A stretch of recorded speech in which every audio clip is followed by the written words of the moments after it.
Montreal Canadiens, Tampa Bay Lightning, Game 2 of the Stanley Cup Finals. We've got your game summary coming up.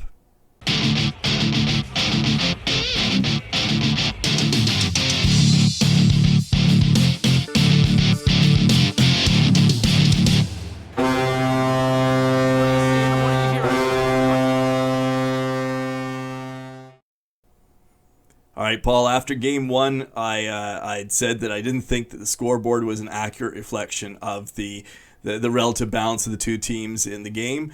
You disagreed with me after Game 1. I'm going to make the same statement now after Game 2. I think the Canadiens played a lot better than what the final score would suggest.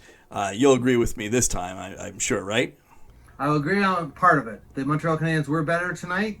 I still think Tampa owned this game.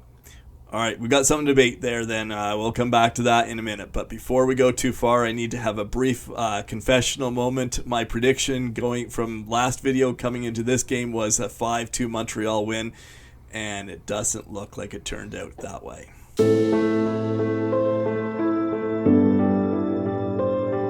I think Montreal's going to win and win decisively. I think this coming game will be Montreal 5, Tampa Bay 2. Win and win decisively. Montreal 5, Tampa Bay 2.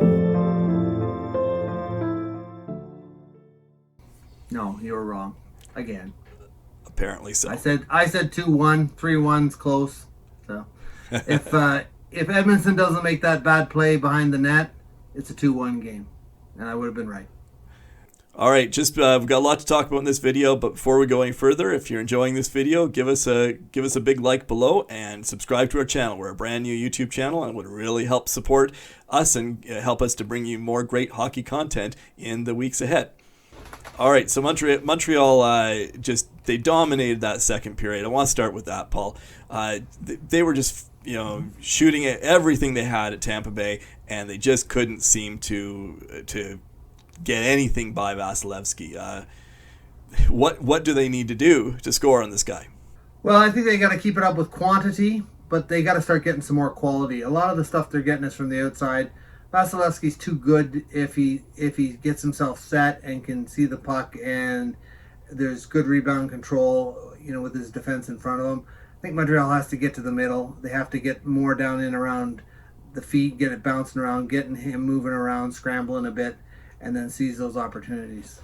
Yeah, I mean, at one point, I think it was late in the second period, they were up 29-8 in shots, and I mean, it looked at that point at least like the flow of play was so heavily on Montreal's side. They were throwing every kind of shot, fastballs, changeups, howitzers, heat-seeking missiles. They were putting everything on Vasilevskiy, and what's the goal? Ironically, that finally went in. It's this little choppy, sloppy, backhanded shot from Suzuki that I don't even think he intended that to even be a shot on net. I think he was just trying to get in the direction of the net, and it's the one that goes through everybody and bounces in. Yeah, and how often is that the case that those cheapies that they let go and just kind of flip them towards the net, and they make it harder for the goalie to stop? The tendency is for these guys to want to haul off and blast it, and the fallacy with that is that it allows the defense to set up and potentially block the shot. Look at the Cirelli goal. It was just kind of flipped at the net, and not an amazingly difficult save typically, but it just happened to be just right to get the job done. All right, one goal that was not a sloppy little bouncing shot was Blake Coleman's goal at the end of the second period. I need to say that was a exquisite work of art in motion there. That I think so far that counts as my favorite highlight reel goal of the playoffs thus far. 0.3 seconds left, and what I have to say to Tampa Bay's credit on that one is, I mean, they did not give up on that play. That, with the time ticking down, when Montreal cleared their own zone, it looked for sure like we were going into the intermission with a 1-1 tied up game. And Tampa Bay, they persisted. They put it back in Montreal's zone. Again, there was a little bit of hesitation there, and it looked like it was all, the period was over. But what did Coleman do? He just pursued it as, for everything it was worth, and diving in, one-handed, gets it into the net. Blake Coleman's a heck of a hockey player. I remember seeing him at rookie camp when he was with the New Jersey Devils.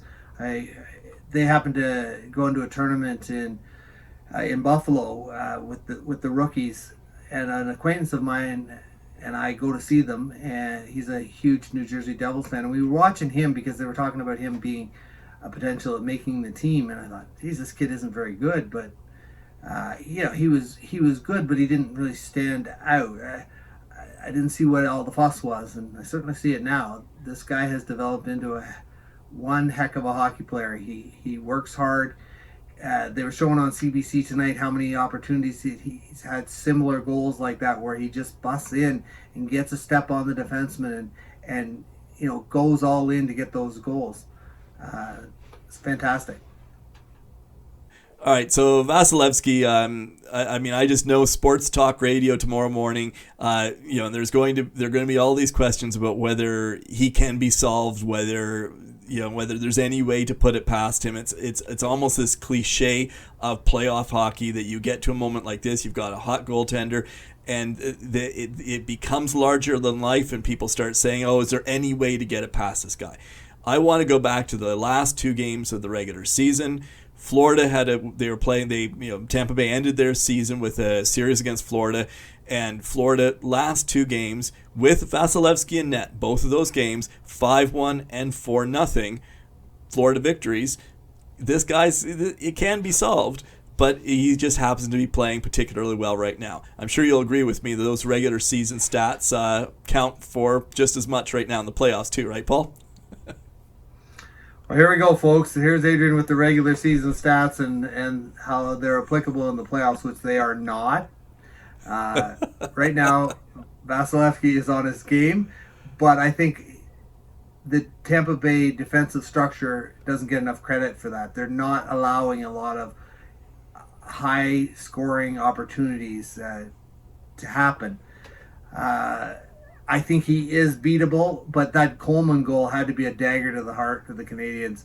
You're struggling, you're putting everything you've got on them, and you can't score, and then they come back and get one with less than a second left in the period, and then you go into the locker room and you're thinking, how are we going to beat this guy? So then you start pressing a little bit harder, and you end up making mistakes, and you have mental lapses because you're working so hard.